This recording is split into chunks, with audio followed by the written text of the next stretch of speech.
আসসালামু আলাইকুম ওয়া রাহমাতুল্লাহ। সম্মানিত দিনী ভাই ও বোনেরা, আজ আমরা জানব একজন পুরুষের জন্য শরীয়তের দৃষ্টিতে বিয়ের অবস্থান সম্পর্কে। অর্থাৎ কখন আমাদের উপর বিয়ে করা ফরজ হবে, কখন আমাদের উপর বিয়ে করা ওয়াজিব হবে, কখন আমাদের উপর বিয়ে করা সুন্নাত হবে এবং কখন আমাদের উপর বিয়ে করা নিষিদ্ধ হয়ে যাবে। বিস্তারিত জানতে ভিডিওটি সম্পূর্ণ দেখার অনুরোধ রইল। শরীয়তে বিবাহের হুকুম সকলের জন্য সমান নয়। অবস্থাভেদে কারো উপর বিয়ে করা ফরজ, কারো উপর ওয়াজিব কিংবা কারো উপর সুন্নাত হয়ে থাকে।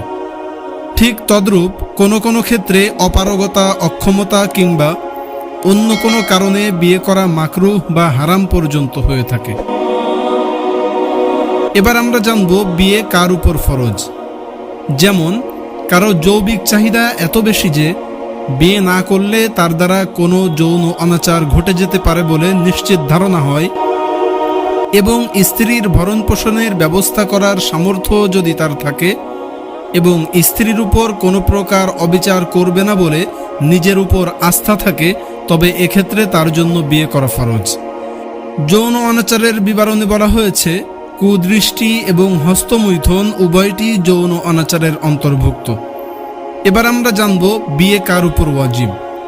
যেমন কারো যৌন চাহিদা প্রবল বটে কিন্তু তার দ্বারা কোনো প্রকার যৌন অনাচারে লিপ্ত না হওয়ার নিশ্চিত ধারণা থাকে এবং ওই ব্যক্তি যদি স্ত্রীর ভরণ পোষণ দেওয়ার সামর্থ্য রাখে এবং স্ত্রীর উপর কোনো প্রকার জুলুম অবিচার করার আশঙ্কা না থাকে, তবে তার জন্য বিয়ে করা ওয়াজিব। এবার আমরা জানব কার জন্য বিয়ে করা সুন্নাত।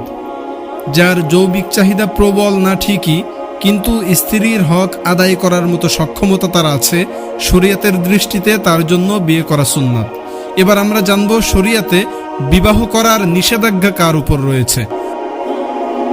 যদি কারো যৌন ক্ষমতা না থাকে কিংবা এমন আর্থিক অসচ্ছলতা থাকে যাতে স্ত্রীর হক আদায় করতে পারবে না বলে আশঙ্কা থাকে, এই ব্যক্তির জন্য শরীয়তে বিবাহ করা নিষিদ্ধ বলা হয়েছে। ঠিক তদ্রূপ কারো যৌন শক্তি প্রবল কিন্তু আর্থিক সচ্ছলতা নেই, তার বিবাহের ব্যাপারে আলেমদের মধ্যে মতবাদ রয়েছে।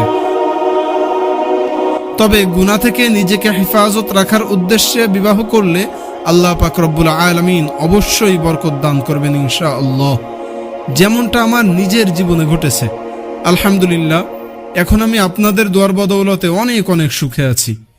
তবে দরিদ্র, অচল, প্রবল যৌন শক্তি বিশিষ্ট ব্যক্তিদের ক্ষেত্রে হাদিস শরীফে রোজা রাখার কথাও বর্ণিত হয়েছে।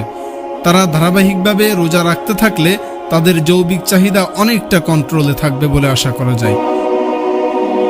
তো বন্ধুরা, এটাই ছিল আমাদের আজকের ভিডিও। নিজের অযোগ্যতার কারণে সঠিকভাবে উপস্থাপন করতে পারিনি, তবুও রিকোয়েস্ট করছি আমাদের এই ছোট্ট চ্যানেলটি সাবস্ক্রাইব করে আমাদের পরবর্তী ভিডিওটি দেখার জন্য অপেক্ষা করবেন ইনশাআল্লাহ।